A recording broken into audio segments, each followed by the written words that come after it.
ነቢዩ ዳንኤል በዚህ በባቢሎን ምን ይደረግ ነበር? ምንድነው ለጣዖት ይሰግዱና ጣዖት ያመልኩ ነበር። እና ለጣዖት ሲያመልኩ አይ ዳንኤል ሂዶ ለንጉሱ አንተ እንደው ዝም ብሎ የማይበላ አምላክ ታመልካለህ እንዴ? የማይሰማ አምላክ አለው። ይበላል እያሉ እኮ ቄሶቹ ማለት የድሮቹ ኦሪት ማን ነው የጣዖቱ ቄሶች እነሱ እኮ ይበላል እያሉ እኮ በግብ እየቀኑ አርዳለሁና ከብት እኮ እያረድኩ ነው አለ። ሞኝ እነሱ እየበሉ ጣዖቱ አምላኩ በልቷል እያሉ ነው አለ። ኧረ ተው። አዎ እንዴት እናድርግ? እነሱ ሳይሰሙ መስዋዕቱ በሙሉ ታርዶ በጉ ጠጁ ተዘጋጅቶ ይቆለፍ። እነሱ ከሄዱ በኋላ እኛ አመድ ነስንሰን እንሄዳለን። አመድ ነስንሰው ሄዱ።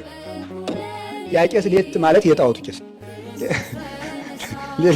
ሌሊት እየሮጠ ይመጣና ያችን ከፍቶ አመድ መነስነሱን አላየ ጅሪ ያችን ግጥም አድርጎ በልቶ ዘግቶ እንደነበረው አድርጎ ሄዳ። ኋላ ማን በለው ሄደው አምላካችን በልቶ አንቀጣፊ ሁሉ እንዲመጫወቻ አድርገኛል ብሎ እነሱን የሚቀጣውን ቀጥቶ ዳንኤልን አመስግኖ ያን ጣዖትም ሰበረ።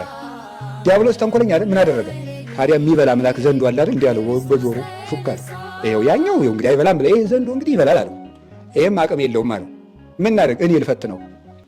ይሄ ነዋ ዘንዶ ሲመጣ ነብዩ ዳንኤል አለሎ የሚባል ድንጋይ አለ። አለሎ ማለት ምንድነው? በቃ ነቅ የሌለው ድንጋይ ይለዋል ቅዱስ ቄርሎስ። በዚህም ፍርቅ የሌለው ቢሉት በጀማይል ማለት ነው። የገጠሩ ሰው ወንድ ድንጋይ ይለዋል። ያው መቼስ ወንድ ልቡ ጠንከር ያላለ ከባድ ነው እኮ። አዎ ወንድ ሴቶች ርህሮች ናቸው። ወንድ ደግሞ ልቡ ሁሉም የራሱ ድካም አለ ብንል ይሻላል አይደል? አዎ እንደዚህ ያለ ወንድም ጥሩ ነው፣ ሴትም ጥሩ ነው። እንደሱ ገሌ ጅል ነው ገሌ ጥሩ ነው የሚባል ነገር የለም። ሁላችንም የእግዚአብሔር ቤተሰቦች ነን። እና ያንን አለሎ አጋለውና ከጋለ በኋላ ዳንኤል በላዩ ላይ ስብ ስጋ ጨምረበት። በጣም ቀይ ሆኖ የጋለ ድንጋይ ስቡ ሲሸተው ዘንዶ እበላዋለሁ ብሎ ሊውጥ ፈጣና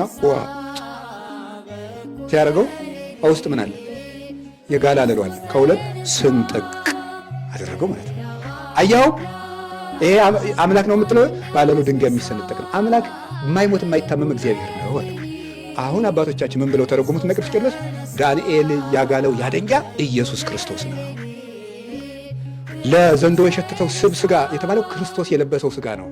ለዘንዶ የሸተተው ማለት ሞት ክርስቶስ ሲቸነከር ሲገረፍ ሲደማ ሲያየው ደካማ መስሎት ነበረ። ሰውላ ሊውጣው መጣ። የክርስቶስን ስጋ ዘከማ ያለምዱ ውጣ ያለው ይሄንን ነው። እንደ አብርሃም ስጋ መስሎት እንደ ሌሎች ስጋ መስሎት ዋጥ አረጋለሁ ሲል ከውስጥ እሳተ መለኮት አለ። ክርስቶስ ስጋን የለበሰ እሳት ነው።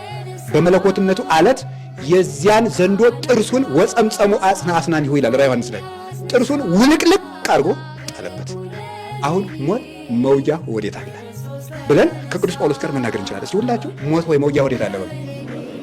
የለም። አሁን ሞት ጥርሱ የወለቀ አንበሳ ነው ያለው ቅዱስ አትናቴዎስ። ስለዚህ ሞት ከክርስቶስ ትንሣኤ በኋላ ጥርሱ የወለቀ አንበሳ ነው።